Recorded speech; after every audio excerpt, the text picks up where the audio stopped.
What is up, everybody? Welcome to another episode of Limited Resources. This is episode number 763. My name is Marshall. I'm one of your Limited Resources, and joining me on the line from the sick house in Denver, Colorado, it's Luis Scott-Vargas. Luis, you've managed to dodge the sickness bullet, it seems. Yeah, we've gotten there. Everyone in my house except me does have COVID, so I've managed to hold out. Well, hopefully that continues, but we'll see, you know? Yes, Godspeed. Godspeed, because you've been taking care of the little one. And yeah, that's just kind of how it goes these days, though. But I'm glad that you've been able to hold out so far, and hopefully everybody else is doing okay. We've got another guest here, by the way. We've been trying to, every time we try to bring him on, he's like, oh, this time he literally said, I have to go to the DMV. He chose going to wait at the DMV over us. It's Paul Cheon. He said, I prefer to go to the DMV, actually. Yeah, that's a quote, a direct quote. It's Paul Cheon. Paul, welcome back to the show. Nice to see you. Good to be back. Will note, now that I've moved to Vegas, it takes like 3 or 4 weeks to get an appointment. I was not going to miss that appointment, so I had to go yesterday. So he basically backed up exactly what we said. We understand, Paul. You know, you have your priorities in life. Me and Luis prioritize you, and you prioritize waiting in line at a government agency. It's all good. It was a lot of fun, let me tell you. Yeah, I'm sure you really enjoyed it more than you're about to enjoy this episode of the show, where we're going to get Paul's take on Bloomburrow. We're also going to talk about some of the ways to combat the most popular strategies that are going on in the format right now, and also do some card discussion as well as a couple of crack-a-packs. Before we get into that, I want to say thank you to each and every one of you who supports us on Patreon. It's patreon.com/limited resources. It's just a way to support your favorite content creators directly. We've had a Patreon for a long time. We really appreciate everybody who supports us. If you do sign up, you get a thank you card and a sticker for LR in the mail. And that happens for any level. It also gives you access, no matter what level you're at, to the Patreon feed, where we pull things like the Patreon question of the week and questions that we get for specific guests and that type of thing. But then also, if you're, go up the tiers a little bit, you'll get access to like an earlier version of the show that's the uncut one. So you can hear the stuff that we really said to Paul before the show started, and you can get that direct quote that we just mentioned as well about Paul preferring the DMV over us. It's all there on patreon.com/limited resources. We're also sponsored by Ultimate Guard. We want to say thank you for them for their sponsorship. Best in the business. If you're looking to protect your cards, your decks, your collection, you're going to want to head over to ultimateguard.com to browse their products. They really do put a lot of thought and effort into the design and production of these things.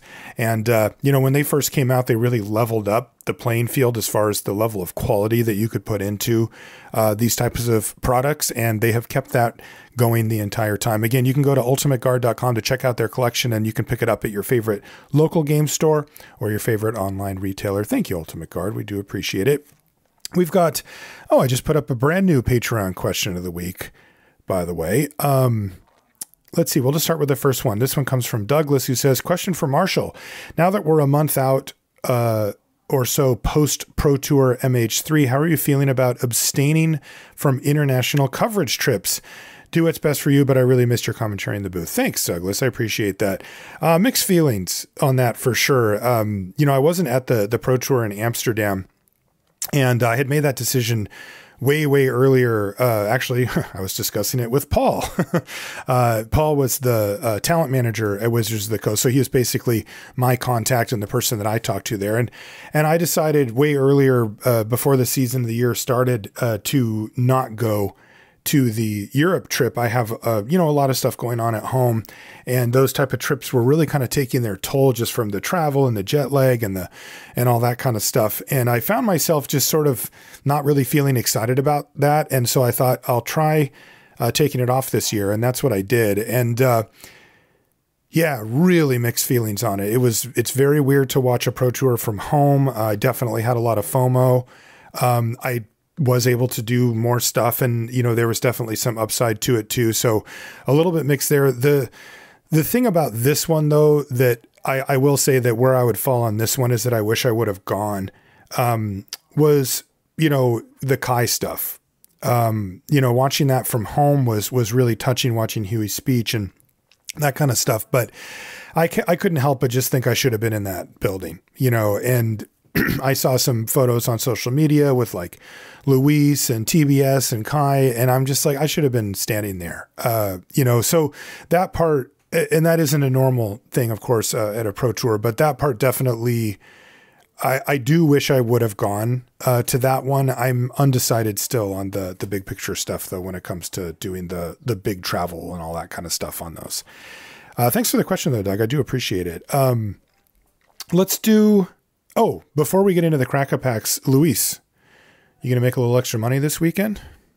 I sure hope so. There's an arena open this weekend and of Bloomburrow, and I'm stoked to play in it. I've this draft format has actually kind of been going up in my power rankings. Like, look, I still don't think it's like near the top, but this reminds me a bit of Brothers War. If you remember, I was like pretty happy to play Brothers War. Mm-hmm. I feel like Bloomburrow is similar. I think that the weakest part of Bloomburrow is the drafting portion because you do kind of get into your lanes, but the games are good. And at the end of the day, that's really what I care about. Yeah, that's what'll carry a format longer. Paul, you can play in arena opens now, right? Like you're free and clear from Wizards restrictions on that kind of stuff. Yes, I can. I'm really, really excited to be able to play in this. I was able to win 2K the first time I played in this one of these, but then I've missed out on the last couple of months for a variety of reasons. So really excited to try to win another 2K this weekend. Okay. I like your chances, Paul. You are the preeminent expert on Bloomburrow, which is why we had you come on the show. Paul said, he said, look, I've done 15 drafts and I feel like I've got this format on lock. I said, all right, well, I guess he's ready to come on the show and tell the world. I said one of those things. It was the 15 drafts part, not the other part. All right. So Paul wants us to let him cook. So let's do our Cracker Packs and we'll see what Paul thinks of the format. Big picture. So our first one, we're going to do two of them just to kind of get a feel for where Paul and of course me and Luis as well are at on the format. First card off, it's a good one. It's Cash Grab. Yeah, I mean, Cash Grab is... Yeah, this is fantastic. One of the best green commons in the set. It might be the actual highest win rate green common in the entire set. It is the highest win rate. Mm-hmm. Yeah. And really, really big fan of this card. More of a squirrels card just because of the fact that you get that extra food. And if you don't get the food, it's still a fine card. But the fact that you get that extra value is what kind of puts it over the top. I think in a deck that's not playing squirrels, this kind of goes down a little bit. But wouldn't be super unhappy if I took this first pick, particularly because I just love drafting the squirrels deck anyways. And this is a card I'm super, super happy playing. Even if I'm not the squirrels deck, if I'm, let's say, maybe a blue-green deck, if you play this card, it does give you threshold pretty quickly. And a lot of the blue cards do care about threshold. So yeah, very, very strong option here as the first card. Nocturnal Hunger is the next one. That's the 2 and a black instant destroy creature. And you can gift them a food, and if you don't, you lose 2 life. You know what's funny about this is, like, had you asked us day one of the format, what's going to be better, the removal spell or Cash Grab? It's like, I think after playing one game, I would be like Cash Grab, but just looking at the cards, you would not have been able to tell that, I don't think. Definitely, and you were very, very early on Cash Grab, but yeah, it is funny how cards that we've seen printed similar versions of time and time again, which generally don't perform, it doesn't take much, an Eldrazi spawn here or a food token there, and all of a sudden these cards become some of the best in the color. Next is Cindering Cutthroat. That's the black-red hybrid common, so the 3 mana 3/2, and you can give it menace until end of turn, and it enters with a +1/+1 counter if an opponent lost life this turn. Yeah, I mean, this creature is just fine. It's a little better if you're looking to be aggressively slanted like the Black-Red Lizards deck, but certainly not something you're looking to take over Cash Grab or Nocturnal Hunger. Now, Nocturnal Hunger is still good, but nowhere. Like Luis said, just removal spells in general in this format just aren't quite up there unless they give you something else outside of just straight up killing a creature. Just because with the existence of Offspring and a bunch of other token type things, just straight up 1-for-1 removal is not necessarily where you want to be here. Yeah, I mean, I would describe Cindering Cutthroat as, I respect it. Like, when they play it and it's big and it's evasive and it's like, okay, it does things.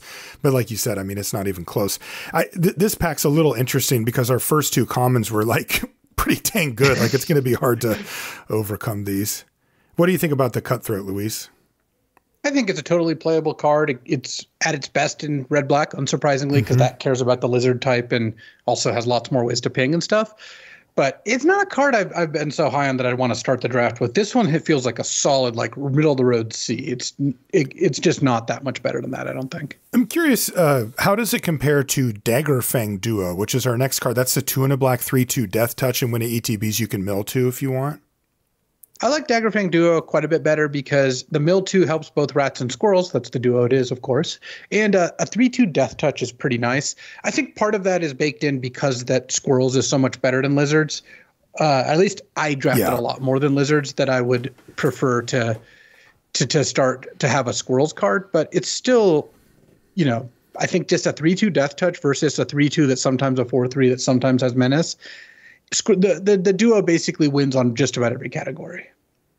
Yeah, I absolutely love the duo. It just kind of goes in almost any deck, right? If you're just black, if you're black-blue, you care about the threshold and the rats. There's plenty of just random things in your graveyard that matter, right? You have the 2-mana 2/2, right?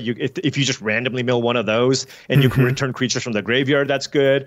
You have some recursion effects that you can play. So I just absolutely love this. And just milling yourself is also good with forage. So it just kind of does everything. Not something you're taking super high, but I rarely cut this from any black deck that I play. Yeah, it been a very, very solid performer for me. Death Touch surprisingly good too. In the format. Next is Sky Skipper Duo. That's the 4 and a blue 3/3 flyer. This is a card that I like a lot in Frogs, but you don't have to prioritize because you just will almost always get, 1 or 2 of these like middle to late pack.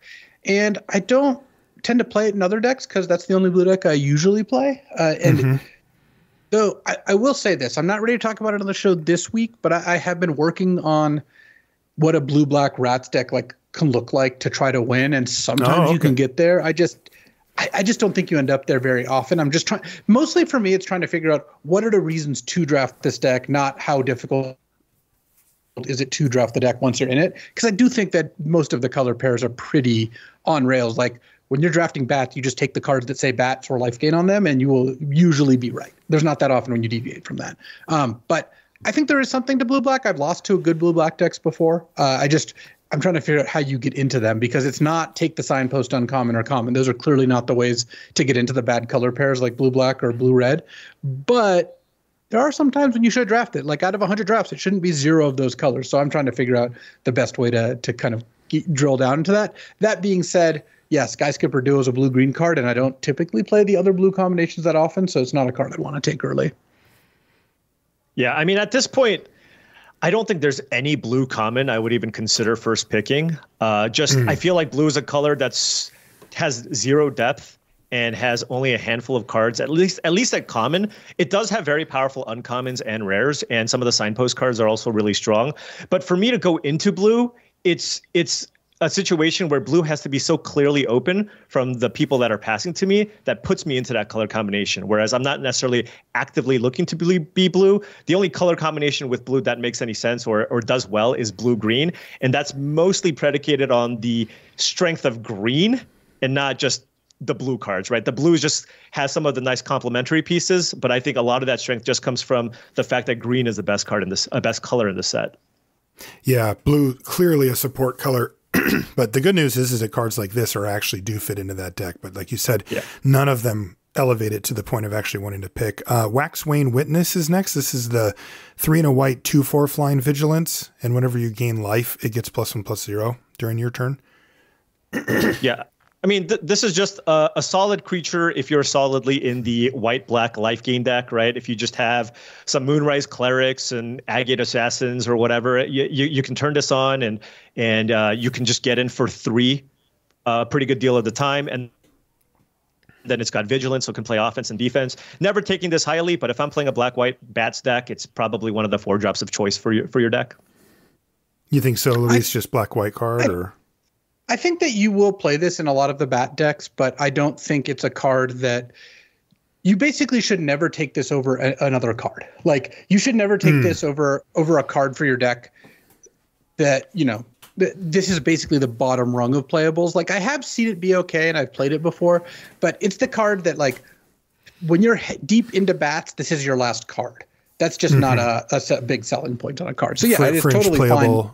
Yeah, on one archetype only. Yeah, that's pretty narrow. And not even all the bat decks. I'd say you probably cut it from half your bat decks or something like that. So this is like a classic D level playable where like you're not that happy if you have to play it. It obviously can do the job if you need to though. This next card's kind of interesting. You know, Luis, when we do the Sunset show, and we one of our categories is the type of card that I never play, but it always beats me. This is like the opposite. Like I never play this and I always beat it. It's Kindle Spark Duo. It's the 2 in a red 1/3 that pings, and when you cast a non-creature, it untaps. You tap to ping your opponent and then it untaps. Like I feel like way too many of my opponents are putting this card on the battlefield, or even a couple of them, and I just never lose to the thing. Yeah, I've been pretty unimpressed with it. I had a really fun draft. It was actually on stream the other day where I had Kindle Spark Duo plus Valley Flamecaller. That's the 3/3 that when your red creatures basically deal damage, they deal 1 more point. So now it taps to deal 2. Okay. I Scales of Shales my Kindle Spark Duo. And so now it has lifelink. So now every tap is a Tendrils. And then I cast like Might of the Meek and a couple spells. And I just like nug them for 10 and gain 10. I built my own Tendrils. Incredible. How do you do this? Like this is like only things Luis can get away with. Yeah, I just never put these cards together to make it work. No. I mean, granted, I wouldn't probably play this in most of my red-black decks, but the fact that you pulled it off is pretty sweet, I guess. Yeah, it's incredible.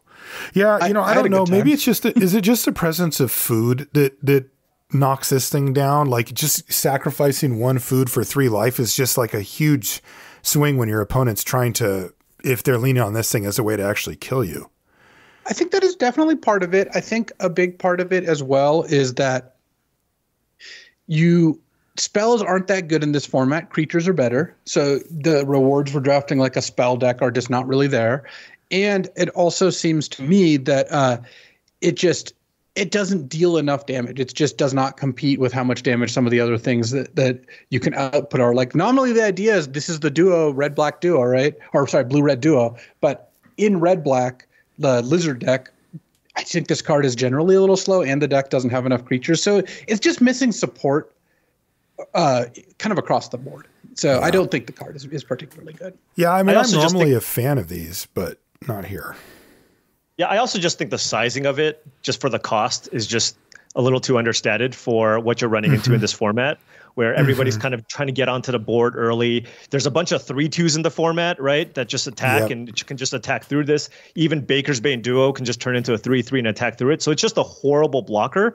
And then basically at that point, it's just a 3-mana creature that just pings. But in a lot of instances, you're just going to be dead because you just didn't really play a relevant permanent on turn 3. Yeah, this is one of those ones where a point of power or a point of toughness would be so game changing. You know, make this a 1/4 or make this a 2/3 even, and all of a sudden the card could be better. Next is, the one we just talked about, the Sticky Tongue Sentinel. This thing's a jack of all trades. This card's just great. Yeah, I mean, I love Sticky Tongue Sentinel in any deck. You are never cutting this card. One of the best green commons, obviously at its best in blue-green, just because you have Pawn Prophet and the Sunshower Druid both at common that allow you to kind of combo with this. But I mean, you can just obviously even just playing this on turn 3 is totally fine in a format that's looking to be aggressive. People have flyers and stuff, so this kind of does everything. I've even bounced my lands, right? If you miss your land drop for your turn, you can play this, replay your land, then play a 2-drop, turn 5 or whatever. So I absolutely love this card. Very, very solid. Green is so deep that it's not the best green common, but I'm happy to play this, and I will basically never cut this from my deck. But I don't think it's better than what was the Cash Grab? I don't think it's better than Cash Grab. What do you think, Luis? No, I don't think it is either, but I think Sticky Tongue is just fantastic in every green deck. Just bouncing Hunter's Talent is just like a combo that's already just kind of busted, but like, Pawn Prophet, all that stuff. Like there's just so much you can do. And Sticky Tongue Sentinel just kind of does all of those things. It's been a really strong card. The fact that you can just cast it on 3 as a good defensive play is a really good place to be. Now, one interesting thing about Sentinel versus Cash Grab is, you guys both said that you liked Cash Grab, particularly in Squirrels, because you reliably get the food token, and that you would play it most likely in decks that didn't have, in green decks that weren't squirrels. But you also said Sticky Tongue Sentinel would go into any green deck very happily. Is there any argument for Sticky Tongue being a better first pick than Cash Grab? I just think that Cash Grab's too much better. The ceiling's just that much higher on it. Yeah. Yeah. The way that I look at it is, I think in a black green deck, Cash Grab is obviously miles better, right? We're looking probably like 2 or 3% win rate better if you want to just compare it. But I think in even like a blue green deck, I think it's close. I think I would probably take the Sticky Tongue Sentinel, but that gap isn't wide enough for me to take the Sticky Tongue Sentinel over the Cash Grab. I think it's maybe a 0.5% difference there in blue green, whereas in black green, it's just so big. And black green is the archetype that you want to be. In my opinion, it's the best color combination. And for that reason, I'd prefer to take the Cash Grab over the Sticky Tongue. Okay. Yeah, I think that Cash Grab is also like, it's certainly playable in rabbits or raccoons, but I think it's worse than Sticky Tongue in all those places. But it's just, like you said, very close. And I think Sticky Tongue's better in more of the decks, but Cash Grab is so much better in squirrels, and it's still totally fine in all the decks too. It's like they're both very much almost the same card in terms of win rate. I think it was probably pretty true. But in squirrels, Cash Grab's enough better that even though Sticky Tongue's like a little bit better in the other decks, I think Cash Grab, it makes the squirrels deck work as opposed to not work. Like it's not even the same thing at all. It's also not replaceable. Like, not really, no. Yeah. Like a solid 3-drop might be a approximate replacement for a Sticky Tongue Sentinel. Maybe it's a little worse, but Cash Grab, there is not another card that does the same thing that Cash Grab does for that deck. One thing I really like about the Sentinel design, by the way, is just that it is interesting. Right. It's not just raw stats. They did give that. The throwing in the extra reach in there was a little bit like, come on now. But the cool part is it makes you think. Like Paul said, you're like, well, I could pick up my land or, pick up my talent or, and of course there's the obvious frog synergies. It's just so cool. Uncommons. First one is Jolly Gerbils. That's the 1 and a white 2/3. And it's a gift giving payoff. Whenever you give a gift, you draw a card, though I don't think I've ever seen that actually happen yet. When I look at it, it's a hamster citizen, so it doesn't fit into any of the archetypes, perfectly. I just look at it as a 2-mana 2/3 with like maybe minor upside. Yeah, I think that is basically what it is. I have definitely seen this draw cards, and I've used it to draw cards myself, but it's not. It's mostly getting there on the fact that it's a 2-mana 2/3. Like that is most of what you are getting out of the card. A 2-mana 2/3 that sometimes draws you a card is pretty good. It doesn't need to do it that often. So it's a totally fine card. Not better than Cash Grab though, no. Yeah, I agree. I think the interaction you probably see most often, at least in white, is just that plus Crumb and Get It, right? Where you just play that, and that's just an amazing combat trick to play anyway. So you gift them a food, win combat, draw a card, and that's where it's excellent. But yeah, there's enough ways to turn it on, but it doesn't happen often enough. Where 2-mana 2/3 with no tribal synergies is a fine card to play, but still not going to be better than most of the best commons in the set. I think my problem too is that I just kind of refuse to give the gift. Like I have to win that turn or I just can't do it. I'm like, no. Next is Daring Wave Rider. That's the 4 blue 4/4 blah blah blah blah blah. Just not even on the radar, right? No, this card really needed to be like a 5-mana 3/3 or something. It just does not hit enough of the time. Has been my problem. Like. Yeah. Blue is bad. You just don't need excuses to go into blue. And then sometimes you play this card, and if you ever draw this card, have the mana to play it, and don't have a good spell to play, it's just like, oh, what a disaster. Yeah. This is really a casualty of blue, not getting there. Next, I've liked this card a lot. It's Oak Hollow Village. This is the green of that uncommon land cycle. It's the one that puts a +1/+1 counter on each frog, rabbit, raccoon, or squirrel that entered on the battlefield this turn. Yeah, totally fine card. I do like it. It's one of the better ones because the effect is good. And outside of Cash Grab, exactly, green is almost all creatures that you want to play. So the drawback to it has not been too bad either. Mm-hmm. Do you like this card, Paul? I'm generally not super high on the villages, just because you play the game or two where you have this in your opener and not a forest. And even just not being able to play something is a cost. But I don't mind playing like one copy in my deck. And like Luis alluded to, most of the green cards are creatures. This one and the black one are the ones that I generally like. Although the black one is a little bit worse. I think it's generally maybe a more useful effect, but the fact that so many of your black cards tend to be removal spells means that this is a really, really big cost to put in your black decks. And if I do play a village, I like to try to shore up my mana weaknesses by trying to pick up like a grotto or a bell or an Uncharted Haven. But I don't take these lands particularly high. You do often see these villages kind of late, so not something that I'd be super thrilled with taking early. Should probably be pretty upset taking one early. But it's a fine card to play as like a one of in your draft decks. Okay. We actually have two rares. We've got a foil. The first one is Alania Divergent Storm, which I can't even remember what it does. It's the that's blue the red 3/5 for 5 that lets you copy otters or spells, but they get to draw a card. That's right. When that happens. It's that one. My opponent went off against me. Like, I know blue red's the worst archetype. I'm glad somebody did. But yeah, I know blue red's the worst archetype, but they went turn 2, the 1/1 prowess mentor makes everything one cheaper, the Electromancer. Then they played another one. And then they played this thing, and then I felt like I was playing against some kind of modern deck. They were just storming off, killed all my creatures, drew like 6 cards, and I was like, all right, I guess this is what a blue-red deck looks like. It's all uncommons and rares, but when you get to go off with this card, it's obviously very, very powerful. If you play this and then you untap, and then you can follow that up with a relevant spell, just the mana advantage that you get is really, really powerful. But it's a blue-red card, so... Yeah, it just kind of has a big stop sign on it, right? Just avoid, don't go down this road. Earlier, I was talking about trying to figure out how to get blue-black to work. The reason I mentioned blue-red is I just don't really think it does. I've played against blue-red a couple times. I've played with it a couple times, and it's felt kind of bad every time. Whereas blue-black at least seems good when I've seen it be good. Yeah, and you need at least that upside there. Last one is Jackdaw Savior. That's the 2 and a white 3/1 flyer. And whenever it or another creature you control with flying dies, you can get back a creature with lesser mana value from your graveyard to the battlefield. It's a good card. Yeah, no, very, very solid creature.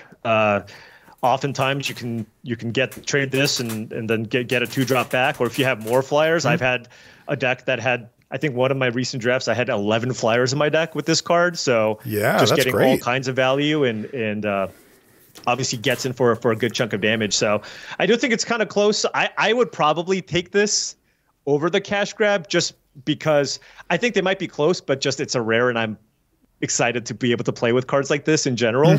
But I'm not entirely confident that it's necessarily better than the cash grab.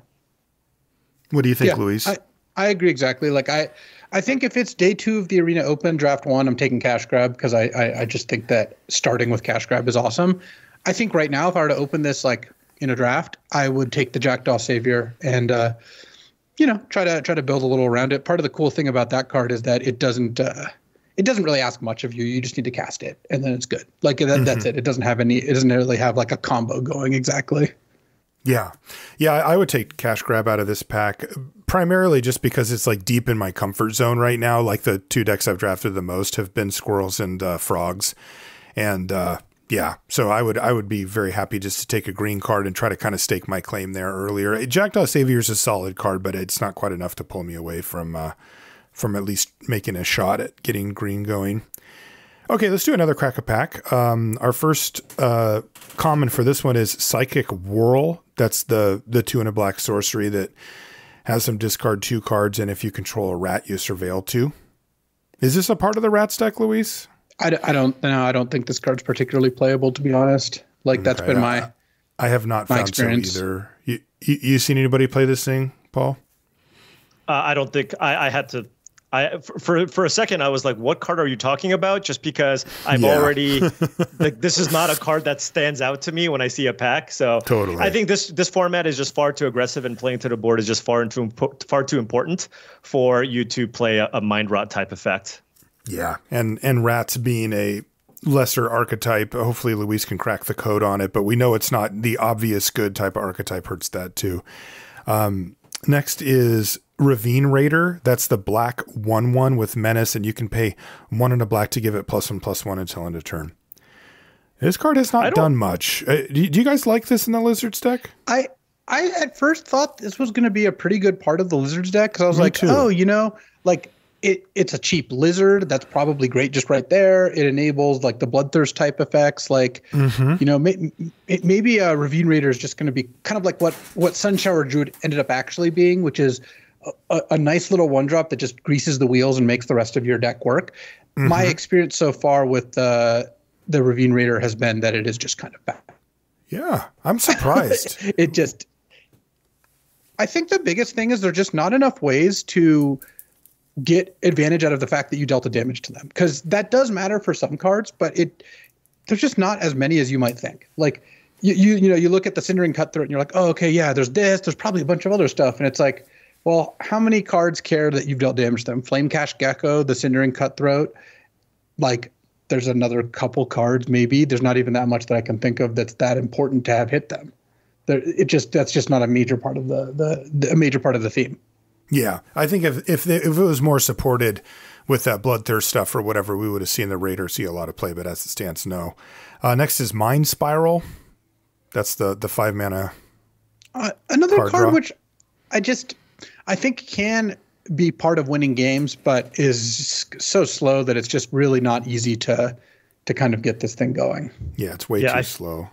Yeah, I feel like you just need to have a super controlling deck with a lot of cheap removal. And then if maybe that's the way you're supposed to win with like a blue-black deck, maybe this is the card that you play, right? You just kill a bunch of stuff with all the black removal, you refill with this, and then you kind of play this controlling strategy. But in practice, I've seen very few people. I've just run into very few people who even cast this card against me.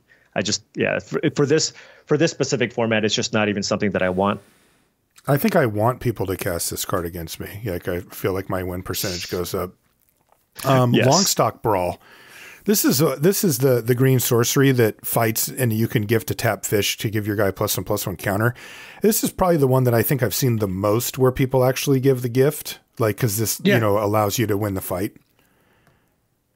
Well, also just because like when you look at the gift, you're giving them a 1/1 and you're getting 1/1 worth of stats. So like the gift is already kind of even just on its face, whereas like some of the other ones, it's like gift a card, Like gifting a card is obviously a huge cost. Gifting them a fish when you're getting +1/+1 seems like a pretty fair deal. Also, one of the powerful things, especially about these type of fight spells, when they pump up your creature in any way, is that they'll sometimes or often enable an attack that you didn't have before. And the fact that the fish is tapped means that you still get to do that, where a lot of times the fish may be the thing that finishes off your creature or whatever. So I like Longstock Brawl. I mean, it's as you said, Paul, it's green is such a deep color, and this is just one of those cards that is the reason why. Yeah, I feel like I've just been a little bit too spoiled with the recent there's just been a lot more bite effects than fight effects in this format. And there have been enough instances where this doesn't necessarily quite do what I want it to, where I'm not as high on it as I would be maybe in the past, right? So I do think this card is good, but I think it's worse. It's probably like the 5th best green common or something like that, maybe 6. Whereas when you look at this, when you first read this, you're like, wow, +1/+1 counter fight for 1 mana. This thing's going to be amazing.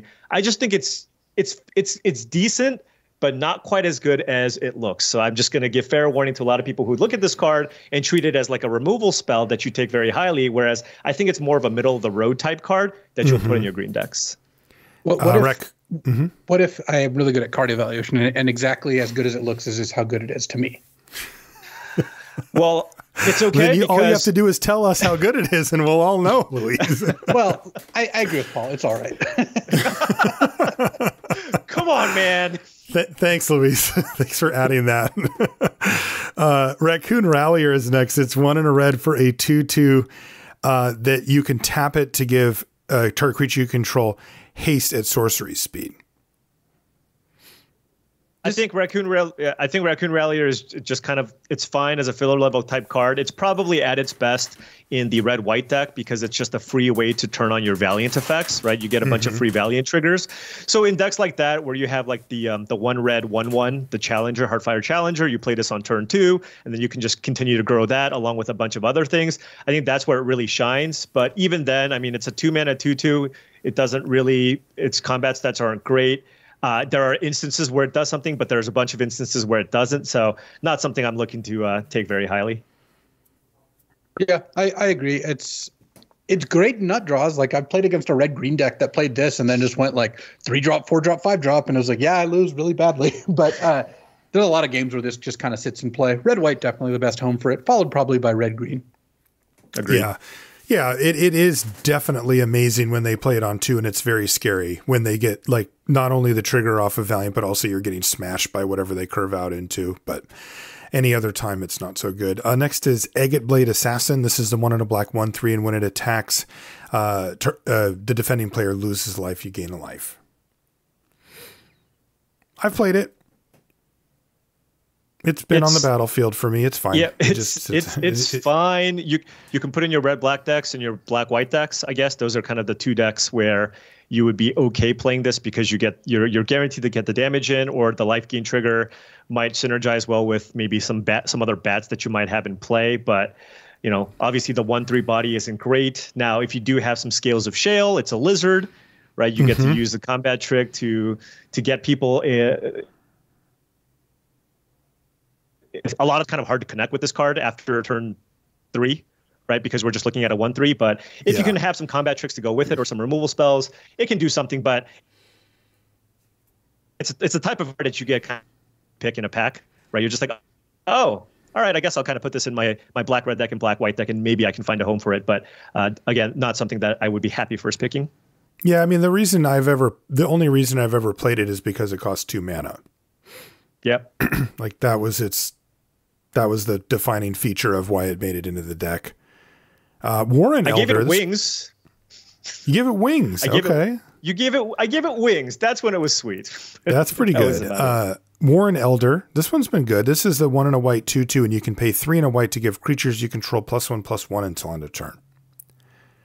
We haven't really seen many rabbit cards yet in our Crack-a-Packs today, but this is one that slots beautifully into, well, any white deck, but definitely the rabbits deck in particular. Yeah, I haven't been able to actually draft the rabbit deck in my 15 draft deck, so I will pass it to Luis. But yeah, it's definitely a fine card. This card is not even a rabbits card. This is just an awesome card. It's such a sick 2-drop. Like you will play this in every single white combination, really all 3 of them, black, white, white, green, and white, red, and be happy. White, blue doesn't exist. We all know that. But I think that Warren Elder is just fantastic. It's a super pushed card. Like this is a card that I'm very happy to pick up and play. Yeah, it's interesting how often just activating it is just a good play. Where like you're like, well, I could play this, or I could tap this, or I could do that, and then you're like, well, I could just turn these sideways and just threaten to activate this thing, and my opponent's blocks are not very good. Their trades are worse. And that unlocks a lot of extra damage coming across. And the Rabbits deck in particular could take advantage of it. First uncommon is Hazel's Nocturne. This is the 3 and a black instant, return up to 2 target creatures from your graveyard to your hand, and then it drains the opponent for 2 as well. I like having one of these in the Squirrels deck especially, but it's not a card that I'm going to spend like an early pick on that often, just because there are some other replacements and it's kind of slow. Does the drain offset the slowness of it enough? Well, it helps, definitely. Okay. What do you think, Paul? Are you a Hazel's Nocturne fan? It looks like we may have lost Paul. We'll let him have a chance to try to reconnect, but we'll just sort of continue here. Thoughtstalker Warlock is the 2 and a black 2/2 lizard warlock, and it's got menace, and it says when it enters, choose target opponent. If they lost life this turn, they reveal their hand. You choose a non-land card from it, and they discard that card. Otherwise, they discard a card. Yeah, this card's pretty good. I'm generally pretty happy to put this card in my deck. I think that overall, like, you don't have to be super into hitting them in order for it to be fine. A 3-mana 2/2 menace that a discard a card is already good. It does clearly get better if you can actually just Thoughtseize them. Funnily enough, if they only have lands in hand, it's actually better to not have the effect, because you won't be able to get a land. But most of the time I've seen this cast, it's been totally serviceable. It's still not cash grab level. Would I take this over like a Sticky Tongue Sentinel? I think you should probably still take the Sentinel, is my guess. Probably, yeah. I mean, this is more powerful when it absolutely comes together, but Sentinel's just better on average. I lost to this next card badly, but I was kind of proud for my opponent, because this is a dream that I'd like to live. It's Heirloom Epic. That's the 1-mana artifact, and you can pay 4, tap it, and draw a card. But for each mana in this ability's activation cost, you may tap an untapped creature you control rather than pay that mana at sorcery speed. This card has also been pretty disappointing to me. Like, I know I want it to be good, but it's just been bad. My problem with it is that the rabbit draws where you could use this the best, or you could probably just kill them, and it's bad in your bad draws. So cards that are good in your good draws and bad in your bad draws are really, like, I'm hesitant to put too much stock into them. Totally. Also, as cool as it is to draw extra cards, and you don't have to sell me or Luis or very Paul, cool to draw extra cards. Very cool.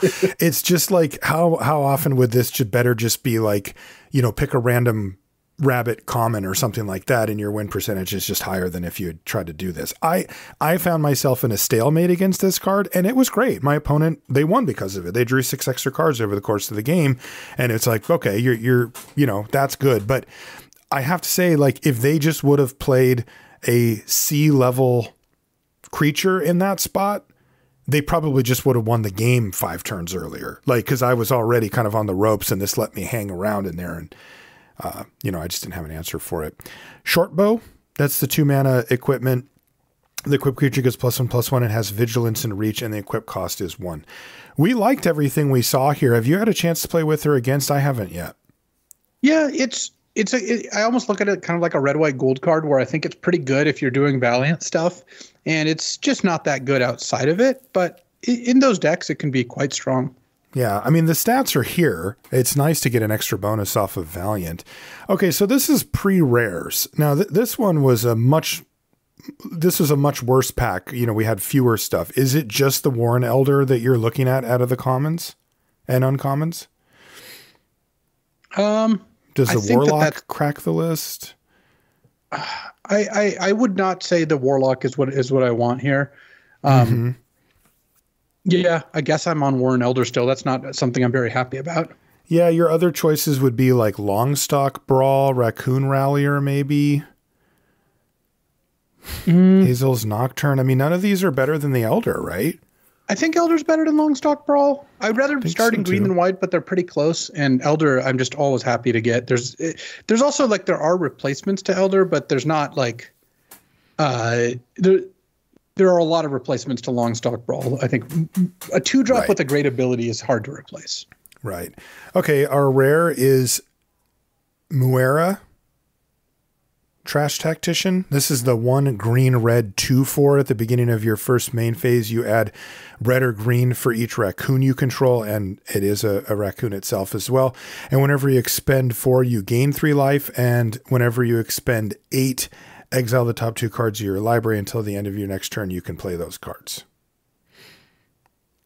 This is really a referendum on, are you going to play green-red? Because this card's fine, right? It is a totally fine card, yes. Yeah. So the question is, like, would you take this over Warren Elder? Like, green-red is not on the top half of the archetypes. Yeah. I think that I would take the Warren Elder. I just don't want to start in red green. Like, and I haven't found this card to be so good that you need to do that. Yeah, I would too. It's a boring pick. I'm not excited about it. It's between that and Longstock Brawl for me. So interestingly, 2 commons taking over this pack, but that's where I would be.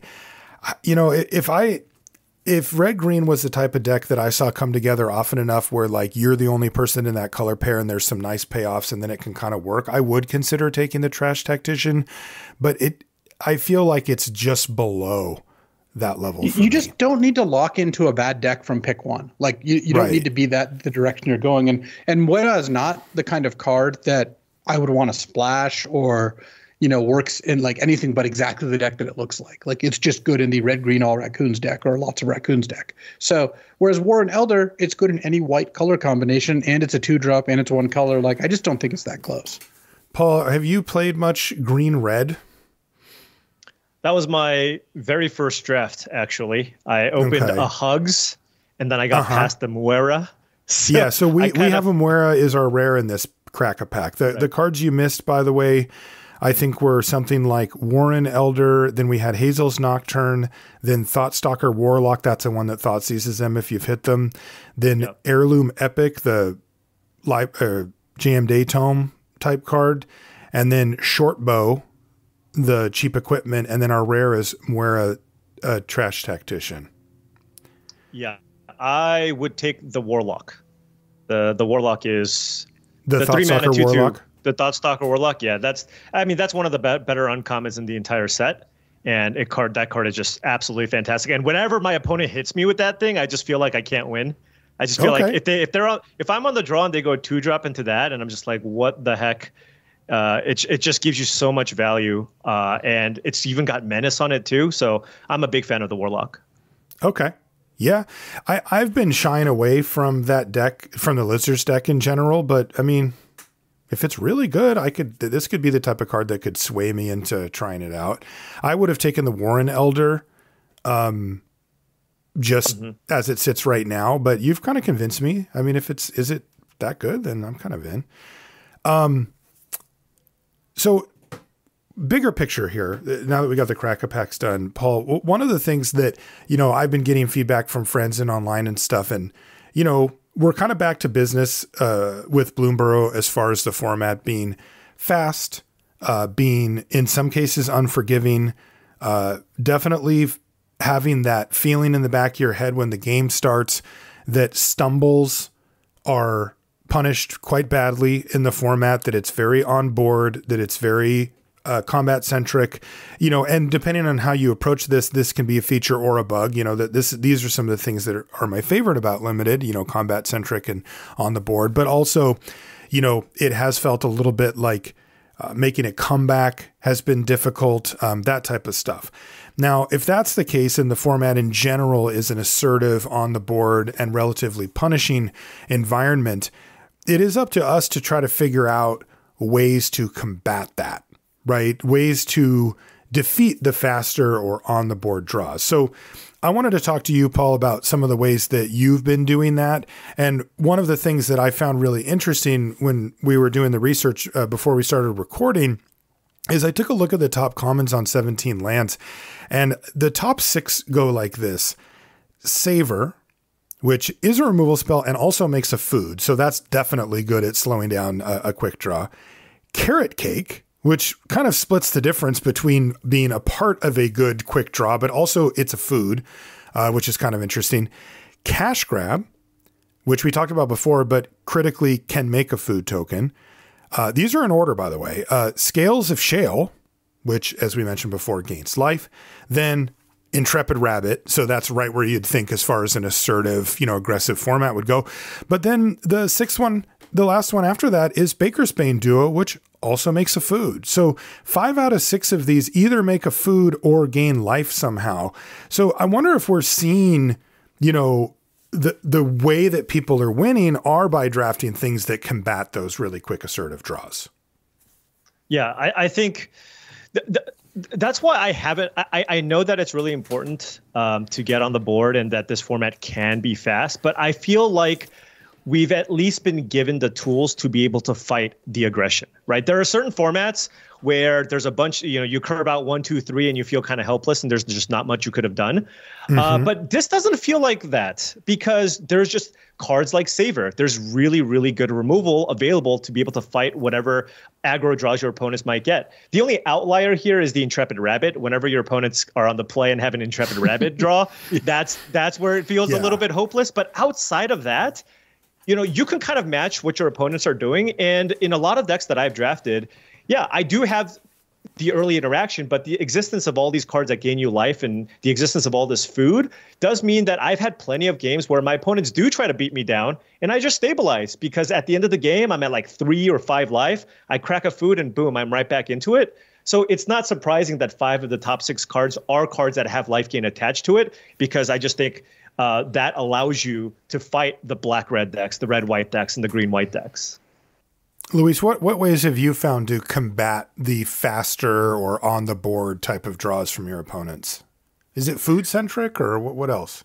Well, I mean, the best way is to just make sure you're casting a card on turn 2. Like that's just number one. Like it doesn't have to even be a good card. Any card you play on turn 2 is going to at least keep it so you're not super far behind. But then the things like Paul said, like food tokens, you might not think that they stop a beatdown draw, but what they do is when your opponent has had a beatdown draw and you stabilize, like having 2 food in play means you don't die to like a top deck burn spell or something like that. Like there's just a lot of haste creature. Yeah. Definitely. Right. There's just a lot of things that it protects you from. And I think that that's the sort of thing that I try to lean on. Like you just make sure you're getting on the board early. And then once you do, you have some ways to like gain some life or close the game down. Like there's just a lot of different actions you can take once you don't fall too far behind. If you're falling behind, yeah, you do need cards like Saver or cards that can, get an advantage while you're doing something. Even sometimes playing like a 3-4 when they have a board of 2-2s or 3-3s can hopefully help stop it. Of course, those are the games where they kill your 4-drop with removal and you lose. So, but you can't beat all their draws. If they've curved out and have removal at the right times, you just lose a lot of those games no matter what you do. What you want is to put yourself in a position where if they curve out but don't have the removal for your 5-drop, you can still win, right? Or a game where they curve out but you also curve out. So even though they have removal, you stabilize at a low life total, or you can maybe even start to get ahead. And that's the things that you're looking for. But for the most part, I think that this format is just really important to be doing stuff early so that you can end up in a position where you're not super far behind in the middle of the game. Paul, are you surprised to see these cards make up the top, 5 or 6 commons here? This format feels fast. It is fast. And you would think that if a bunch of the top commons were cards that were good at stopping that maybe the format would be slowed down a little bit. What do you make of that? I mean, I just think there's just kind of some adjustment period that needs to take place. Also, I think in the beginning, people are just taking a lot of the good, expensive looking cards over some of these cards that you're supposed to take. Head of the Homestead looks awesome, right? You're like, oh, Glide Dive Duo, that's perfect in my black-white deck. But just don't prioritize those cards as highly and just focus on the cheap things. And if you do, your win rate will skyrocket. Even if your deck might look a little less exciting or impressive, just stay the course. 5 of the top 7 cards in the format cost 2 mana, right? So even looking at a card like Nocturnal Hunger, which in most sets would be the best common, is like the 7th or 8th best common in this set, because a 3 mana 1/4 removal spell is just not kind of where you want to be. What you want is a spell that generates something else on top of it, because this format is also very value centric. There's a lot of just innate 2-for-1s, especially if you count a food as maybe half a card or whatever. Anything that puts a creature into play and also generates you a food token is just that much better. That's why you look at a card like Baker's Bane Duo. It's just like, I'm not taking very many cards over Baker's Bane Duo, because it's a 2 mana 2/2. It's something that you can do early and also just has impactful things you can do in the late game. It can attack for 3 and it can also just give you that extra food. So just make sure you prioritize the 2-drops if you can. You can still play a long, grindy game and use card advantage to, use your Hazel's Nocturnes or whatever to take over the late game. Just don't play too many of them. I mean, one of the things I like about this format, part of the reason that this format is something that I'm interested in, is the games are good, and I basically see it as the cost of doing business. The table stakes of Bloomburrow are you got to get on the board early. If you do that, you get to play good games. If you don't do that, you are going to get run over a lot of the time. And I'm not saying that every single game where you don't play a 2-drop, you lose, or that vice versa, that you'll win any game where you play one and they don't.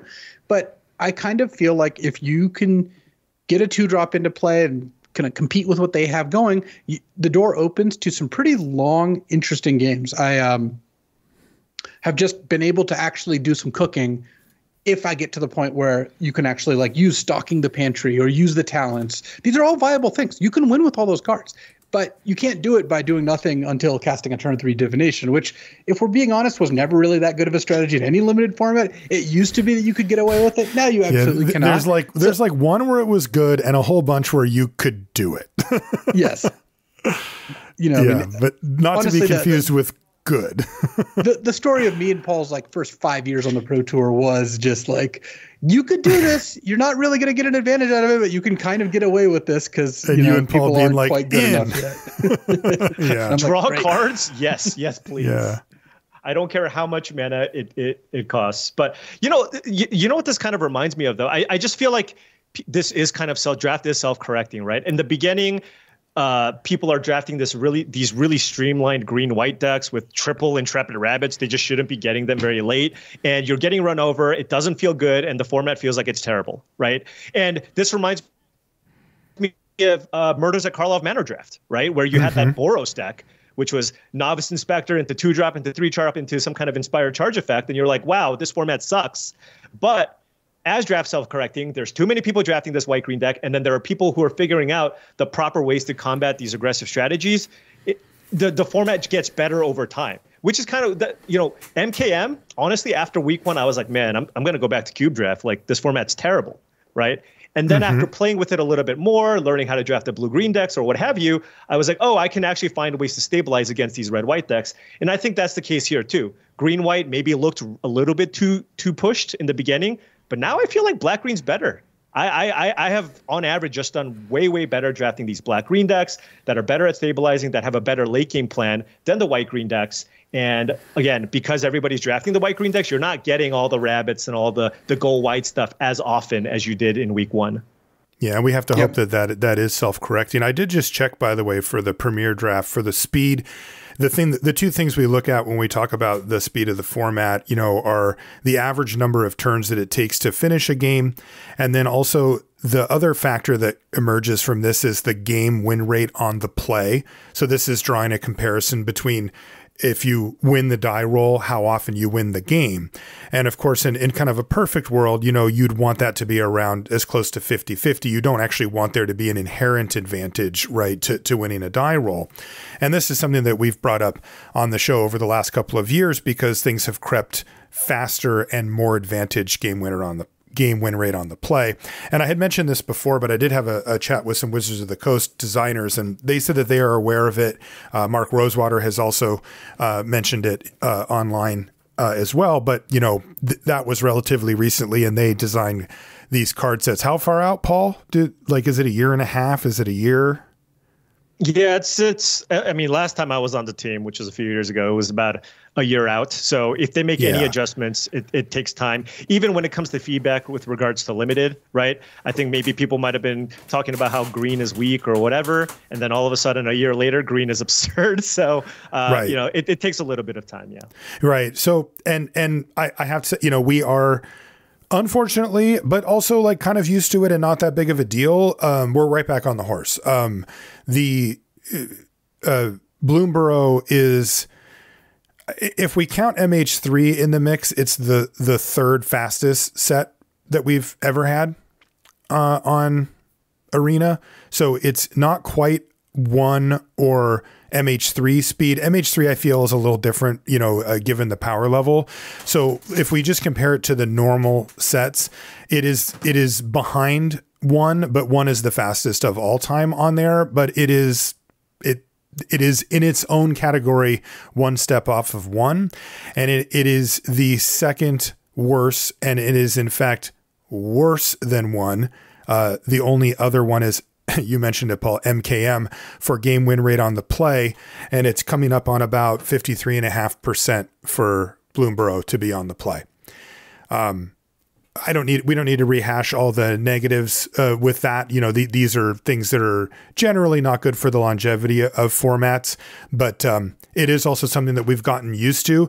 The thing that I think is really interesting about it, as maybe a little case study, is that I know that I, on this podcast, have chalked up a good chunk of some of this speed to the common 1-drops, effectively performing as if they were two drops, and it started to become routine that these 1-drops would be the best card, the best common in each of their colors. It was kind of like if you were even remotely aggressive, you could find that it would be a 1-drop. That doesn't seem to be the case here. Even the ones that we earmarked as, hey, this one looks like it's going to be a really great enabler, like that Menace one we talked about, they've kind of flopped. So it looks like that's not part of the equation for this set. It's just very, very assertive and aggressive overall. Yeah, and there are a couple of cards, commons in particular, that really do push you when you're on the play, that really give you kind of some of those quote unquote free wins. And that is in the white green color combination. And the 2 cards, one I already mentioned was the Intrepid Rabbit, right? Intrepid Rabbit on the play, you're just like, what do I do? You just get in for extra damage because they can never block the turn you play it. And then also Tree Guard Duo, right? Those are just both cards you can play on turn 4. If you're on the play, you just get in for just extra free damage. And that just gives you just enough to kind of give you that additional closing power. And that is kind of problematic. Paul, you said that you haven't found the white-green deck coming to you much. It has certainly emerged as the number 1 archetype, and therefore people are fighting for it. What have you been drafting? I've been drafting a lot of squirrels. In the beginning, here's the nice thing. I actually kind of started this format a little bit later. I think I played a few days after the actual release. So I had no information. I was just going in blind. So it was actually refreshing. I wasn't prepared at all. So I drafted a lot of blue decks in the beginning, and I was like, man, I just cannot get a trophy. I don't understand. I drafted like 4 or 5 blue decks in a row. And I was like, you know what? I've been losing to a bunch of these sweet squirrel decks. I'm going to give that a shot. And then it's just, the squirrels are the way. Right. I've been trying my best to try to get these green-white decks to work, but, I'm just not seeing the cards.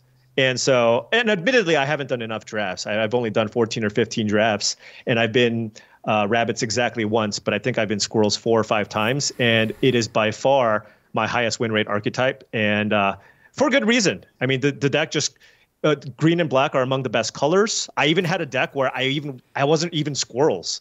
I was just black-green cards. And that got me a trophy just because the pool and strength of those 2 colors is just so deep. Black gives you access to 2 of the best removal spells in the format, and then green just 7 cards deep at common are just all fine cards to play. So you just combine that. If that seat's open, it's just good. So I've had a lot of success with that color combination. But I think anything with green is generally just good, right? I think green red being the worst of the 4 color combinations, but it's still fine just because green is just so strong. So that's kind of what I've been having a lot of success with. Yeah, me too. Yeah. Luis talked about it on the podcast, and I've been drafting black-green ever since. It's been awesome. I love that deck. Yeah. I had 2 drafts. I had one draft where my pack 2 was just, I got nothing. And I had another draft where my pack 3, after like 2 picks, I got nothing. And I still easily trophied with both of them, right? Wow. It just the synergies in green black, it's just such a complete, it's just the package works so well. Forage is just a fantastic mechanic. It's just so powerful. You just play Magic and then you get to forage at some point, right? And then you get to turbocharge it with cards like the Cash Grab, where you guys basically get to forage twice just off of 1 card. And then you just get so many extra benefits out of that. So I just think the color combination synergizes best, but maybe the ceiling is not quite as high as those white-green decks where you can just really get those really, really explosive starts. But yeah, I mean, those are the 2 clear things to be doing. I'm sure I'll draft white-green when it's open, but I just haven't had the opportunity yet. I gotta say, I also draft squirrels more than any other deck. My favorite deck is frogs. Like, that is actually my favorite deck to draft. And if it's open, I just or if it's not, I hop to it. Like, if I first pick a Dream Dew and Transfer, you're not gonna see me not drafting frogs. Like, let's just put it that way. But the reason I think that squirrels is ultimately gonna go down as one of the really strong decks, if not the best deck, one of the top couple, is that the rabbit deck operates highly on synergy.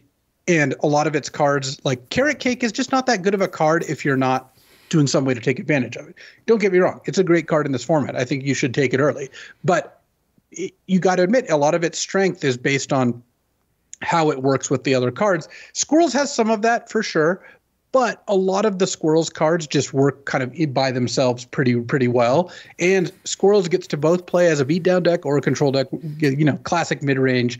It can kind of do what you need to do. It can definitely be hard to kill them with all that food. And then it can like control the late game with Hazel's Nocturne and Galewind Moose and like whatever other big things. But it can also definitely curve out and just, Corpseberry Cultivator, Baker's Bane duo you out. So yeah, Squirrels is great. Frogs is great. Rabbits are great. Lizards are great. And then the rest kind of isn't, though there's varying degrees of not. Do you want to do some single card discussion before we call it a show? Yeah, that sounds good. I've got some cards laid out here. We kind of already mentioned Sunshower Druid, and just kind of how absolutely absurd that card is, because it is. I don't think you need to third or fourth pick it because you can usually get them later. But I think Frogs should, and I have gone that early if there's nothing else for me in the pack.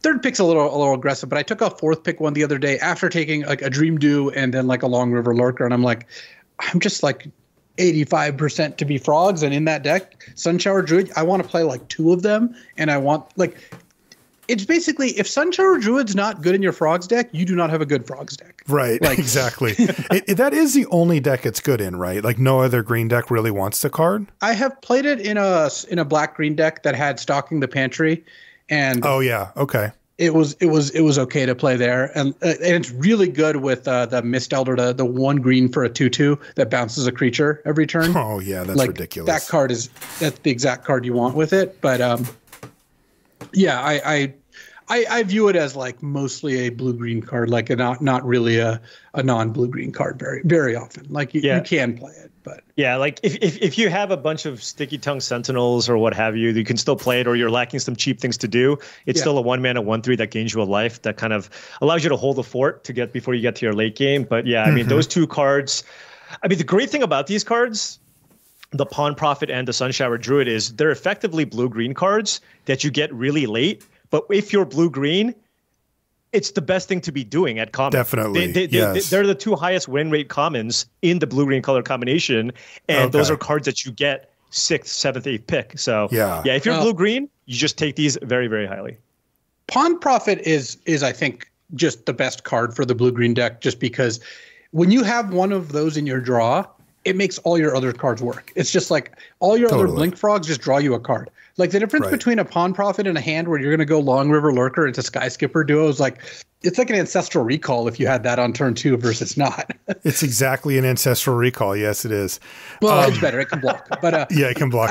The interesting thing is just if you told me I got a sweet Frogs deck, I'm just how many Pawn Prophets? You're very much at the mercy of opening them because they're not popular in other decks. Some green decks will play them, but for the most part, you will get the ones that are opened if you care. But mercy of opening them, you mean that they're opened at the table, not so much that you have to open them. That's exactly what I mean. Yeah. How many are opened up in the packs that were in the entire draft?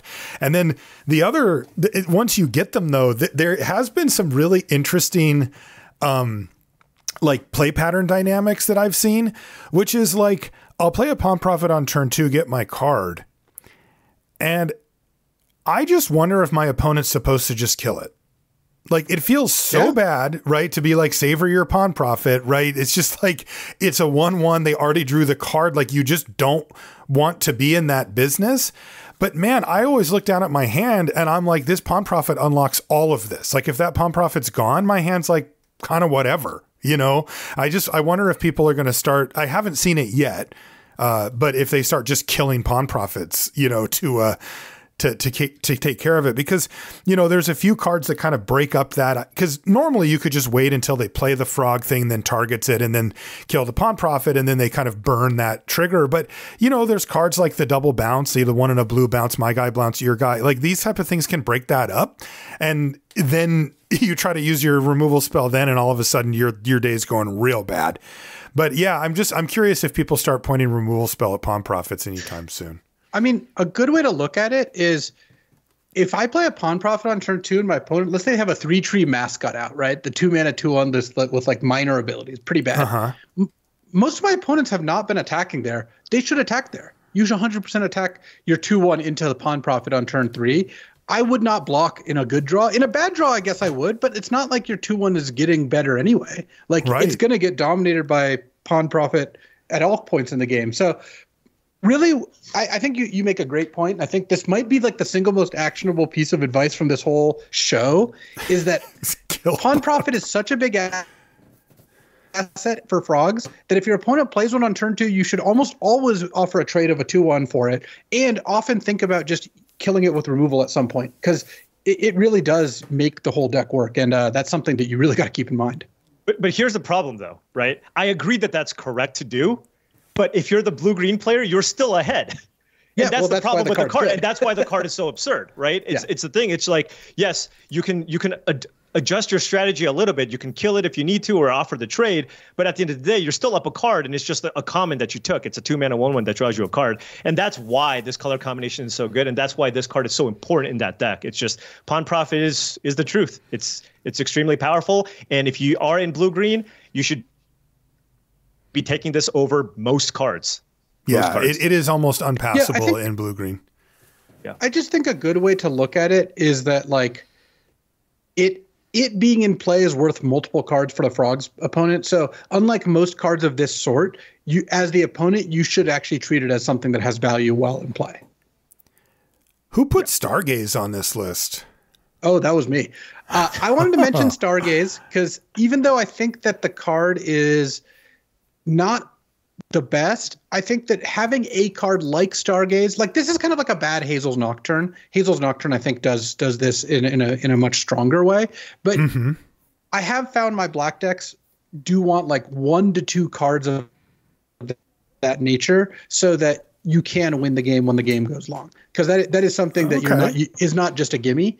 And I've been having good results with like 1 Stargaze in the Squirrels deck or Bats deck, and I think that it's something that you should definitely keep an eye out for. Like you don't have to be super aggressively taking this, but like I don't know, if the games go long, sometimes you actually do want to spend 5 or 6 mana and draw a bunch of cards or get some kind of advantage in that way. Okay. Yeah. I mean, especially because, we have so many ETB abilities on creatures now. We just talked about pawn profit and those type of cards being able to just draw a bunch of extra stuff. This has very much felt like a set that I haven't need to reload, but it does make sense that there would be certain archetypes that's valuable in. I haven't played a Stargaze yet, mainly just because like it doesn't affect the board and it says you lose life, but but it is, I mean, it does do the thing that it wants to do. Like if you are stable, that card will propel you into the late game and put you way ahead. And, getting stable is the hard part, but once you are, like, it's a really nice place to be. A lot of times people are drawing cards that are small 2-drops, minimal effect on the board or whatever. Look how much we're hammering 2-drops, right? You can win games by playing like a 2/3 and a 2/4 and sitting there in a Sticky Tongue Sentinel, and then they're drawing the 2-mana cards, and you have 1 card that draws you 3 extra cards. That's often enough to turn the tides. Look, this isn't me saying you should be taking Stargaze early or whatever. I just like having a card like that, whether that be a Curious Forager or a Galewood Moose or a Stargaze. Even in a format where you need a lot of 2-drops to just keep up, you do want something on the high end to close out the game or to give you an advantage. And especially in a deck like Squirrels or Bats, those are the 2 places where I found it to be right. Whereas like, I don't think that the Rats deck could almost ever afford to play a Stargaze. Like that sounds like a crazy thing for them to do, Yeah. What about go ahead, Paul. Oh, I was just saying, go ahead, Marshall. The nice thing oh my gosh, Luis. All right. I think the nice thing about those cards, Stargaze or some of these other top end cards, is just you never really have to take them early. So it's just a card that you're going to see 8th pick. It's going to table, and then you speculate on it. You lay out your deck, and you're like, okay, what's the big top end card that I want to play? And then you just kind of choose to play it. I've definitely played Stargaze in my deck where I have a couple of ramp effects, and then I have a bunch of food. I can gain a bunch of life, and I'm like, okay, well, this is the one card that I need to help me kind of break these stalemates against other Squirrel decks or other mirrors. Then it's fine. But I don't take it that highly, and I don't think it's that much different than Dire Sight or Hazel's Nocturne or any of those other cards. And you only really have room for like 1, maybe 2 tops of those type of effects. One is about the right number. What about Wix Patrol? Wix Patrol is like the good version of Stargaze. I wanted to mention this one because Wix Patrol is kind of like a big pawn profit if you think about it. And what I mean by that, I actually have a real point, is that it's here's a better comparison. It's like a Crabomination if you think about it. Basically. Oh wow, okay. Wix Patrol is the kind of card where I found that when you have one, you can build your deck around it.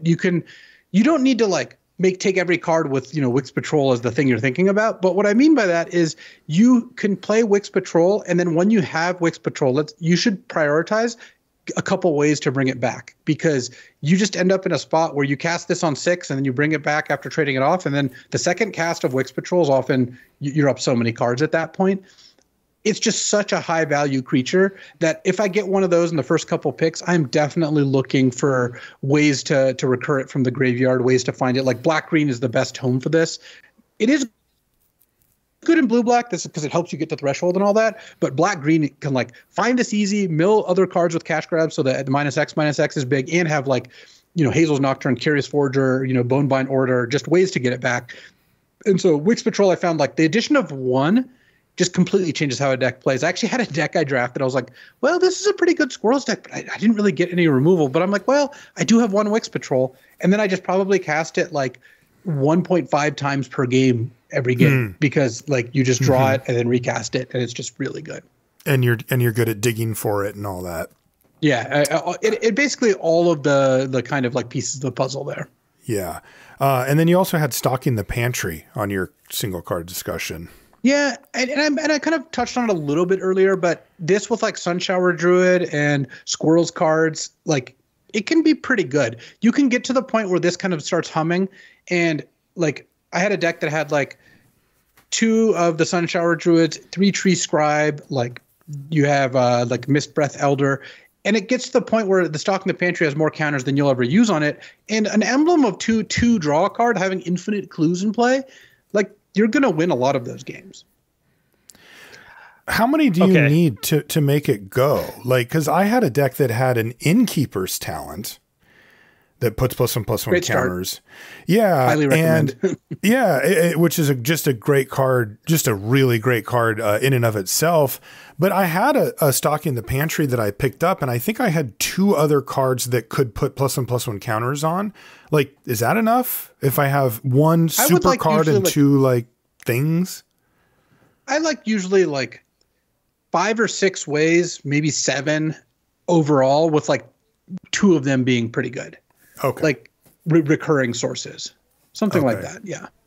And the average Frogs deck I've found have like, it's good in both Squirrels and Frogs, because Squirrels has Corpseberry Cultivator and like, Bushy Bodyguard, that sort of thing. And then Frogs just has a million ways to like blink Sunshower Druid or, find other, like do things like that. And the Longstock Brawl is also really nice with this card. What were you going to say, Paul?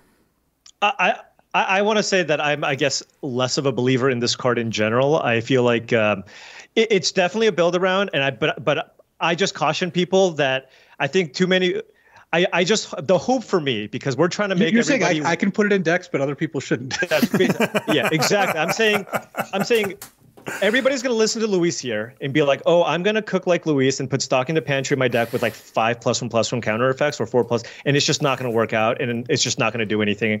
And I'm just going to give people fair warning. This is something Luis can probably pull off, but in general, this is just not going to be that great. You're going to need, I'm going to say like 7 ways to put counters on things at least to have this actually pay off, because it's still expensive. Like you still have to make sure you have the right setup where you can afford to pay the mana to draw the card too. It's not just tap, draw. You need it to be pretty seamless. You need to basically sneak this card in, play your other cards, and have them work without really jumping through hoops, stabilize, and then you have this card that will win you the game. Yeah, so there's just a lot of things that need to go right to make this happen, and Luis is exactly the type of player that can set that up. I just feel like it's going to be difficult for a lot of other people that look at this card and go, yeah, draw cards, green, counters, let's do it. I'm just going to put it this way, Paul. It's the things aren't going to go right unless you put this card in your deck. You got to give yourself the opportunity.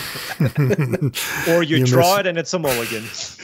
Yeah, exactly. Look, I will say I'm not very high on the card. I'm not saying you should take this card early. I'm just saying I have had it a couple times be pretty good for me, and it's something that you can build towards. But yes, it is a card that like if if you were to tell me you've got a stock in the pantry and you're drafting green, how often are you going to run it? Like you pick it up, let's say end of pack 1 for free. I still think you're like 30% to run it. I'm not advocating you fourth pick the card and go for it. Yeah, and you were pretty aggressive. I mean, I asked you how many, and you said 5 to 7, with 2 of them being very good. So that's it's not like, Luis was like, oh, you only need 3 ways. Like that's a fully built around, payoff there. That, by the way, so Paul's misrepresenting a little what I'm saying. No, yeah. I mean, I think 5 is too little, to be honest. But yeah, he said 7. Paul had a hard 7 on that. Talents. These are, I mean, they're really just classes, right? Like that's the type of card that we have here. Kind of love these. I was a huge fan of the, what were they called when they first came out? The ones that went normally, where you didn't have to pay. Sagas. I'm a big fan of sagas. They felt like a better version of a planeswalker, at least for limited. But these might be the real sweet spot here. Like I would definitely not complain if we see more of what we've seen here, which is this enchantment class coming up. And then I'd like to see these all the time. I just think these things play out really well. They have good flexibility in the way that they design these, because sometimes they're build arounds, but sometimes they're just cards. They're just good cards that do things that affect the board, that give you decisions that you have to make about when and how you level them up. And I just want to kind of applaud the talent cycle here, but broadly speaking, class, this enchantment class. I really like them. I would like these things to stick around. Yeah, I think that they really hit the nail on the head on this, and we really got to give them credit for it, because when this sort of thing, plays out well, it's really fun. And I think that this whole cycle, if you took it out, this format would be significantly less interesting. Like Builder's Talent and Scavenger's Talent already you completely built a deck around them. Blacksmith Talent is definitely really strong. I actually think, and it can lead to some interesting stuff, I actually think Innkeeper's Talent and Hunter's Talent are too much. These cards are dumb. just really obnoxious. But overall, the talent cycle, I think, is a huge success. Yeah, the Scavenger's Talent has been one of my favorite ones ever since we talked about it. I've been drafting it. It seems to pop up for me. It's a rare, but it seems to pop up for me fairly frequently, and I take it, and I've been playing it. It's been pretty good too. I love the cycle they have here, and I'd love to see them continue that. What do you think of the talents, Paul? Yeah, no, I think they're really fun, and I agree. The green cards, all the green talents are just a little bit too pushed. But if you just look at all of them, I think they just designed them so well, because every single one of them, when you look at them, they don't look like complete bricks. You look at them and you're like, oh, there's a world where this card can be good. It's not just completely off the wall in terms of power level outside of the green ones. But one of my favorite talents in the entire set is Builder's Talent. And that is one of the coolest decks to try to build around, especially if you can pick up a couple of copies early. Then you start taking cards that generate food, you take Banishing Lights, and then you can just have a lot of fun. And I even got to live the dream where I had both Builder's Talent and Scavenger's Talent in the same deck. Oof, that was a lot of fun. Anytime something traded, I got to generate more food, more +1/+1 counters, and that just added a completely unique gameplay experience that you wouldn't be able to experience without the existence of these cards. Totally. Yeah, I was a little skeptical that we would get a good evaluation of Paul about talents. Like talent isn't something that he's super familiar with. Just because you said you hadn't drafted the format that much, I wasn't sure if you'd had a chance to play with this. I didn't say I wasn't talented, Luis. I just said I didn't draft it very much. I didn't say that either. I was just saying I wasn't sure what your experience was with this card. It sounded like that's what you said. We'll have to let the listeners decide. Maybe if you had a little more experience managing talent, then you would be able to. Oh my gosh. God. Okay, enough beats from Luis. Let's call it a show there and let Paul off the hook. Paul, where can people find you if they want to see, for example, your YouTube videos, any streaming, anything like that? Yeah, so the majority of my content is on my YouTube channel, which is youtube.com/@Hampf. I post daily limited videos. It's usually going to be best of one on Arena of the most recent set. So that's kind of, I would say, 95% of my content.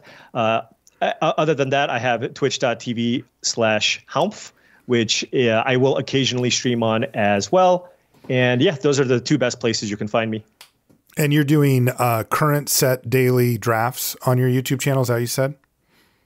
Yeah, Luis has cornered the market on the cube drafts, so I'm going with the current set drafts for now. Okay, I've actually been doing a lot of Bloomburrow drafts recently. I know. That's why my market. viewership's been tanking, Luis. I noticed there's a section of the market was kind of soft, so I just oh God, decided to move in.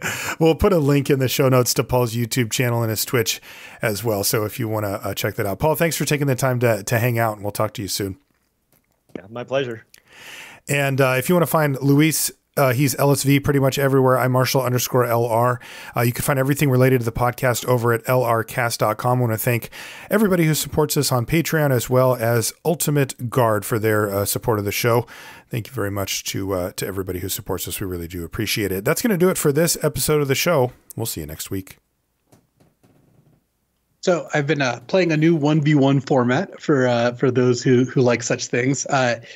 I was doing Winston Wednesdays on my YouTube channel where we did a one-on-one Winston draft, and Tom Lapilli was like, I think there's better one-on-one formats. So he did some research, and him and Sam Sherman played this format that they're calling Campfire, which I have quite enjoyed. So here's how it works: it's one-on-one drafts. Let's say me and you were going to draft. We each have 3 packs of or 6 packs each of us of normal cards. So 6 15 card packs. So it's twice as much as a normal draft. But how it works is when you pick a card, I'll look at my pack, I'll take a card and I'll burn a card. So that card just gets eliminated. No one has access to it. So let's say, pick one. It's like kind of easy where it's like, oh, look, I opened, let's say 2 Moxes. And so you take one and you burn the other one. But it gets interesting as you see which 2 cards are gone from each pack, trying to decide, the 2 cards that are gone are Thoughtseize and Mana Leak. Which one's in their deck? Which one did they burn? And then as you send the packs back and forth, you can be like, well, consistently they're burning, consistently a black card and a green card went missing, then a black card and a red card, and then a black card and a blue card. I think they're taking the black cards and burning the other cards. It's like the sort of thing you can try and figure out as you go through the draft. And the first one I did, me and Troll did 9 packs each. That was way too much. So we're like, okay, let's not do that. It was fun to have 4 pieces of power though. But doing it with 6 packs has just been a lot of fun. And overall, I found this format to be quite rewarding. It's just another cool puzzle to figure out and something worth trying. I do plan on switching between them because I don't know, there's a lot of different design space to explore, but it's fun trying to figure out more one-on-one formats for when you want to draft, but you just have one other person. So also, if anyone else has any one-on-one format suggestions, I'm all ears. Yeah, I got to watch that video. It looked really fun. I think it would be a horrible format for me personally because my short-term memory isn't perfect. So because it is basically like a memory game in a lot of instances, right? Because you take a card, you figure out what they took, and then you can try to hate accordingly. And it's just kind of back and forth, back and forth, back and forth. So I think it's a really cool new take on draft. Excited to see kind of how things go. I will say I'm a sucker for Winston drafts, but that's probably because we've done roughly 100 head-to-head Winston drafts in our yes, lifetime, we've done a million. So.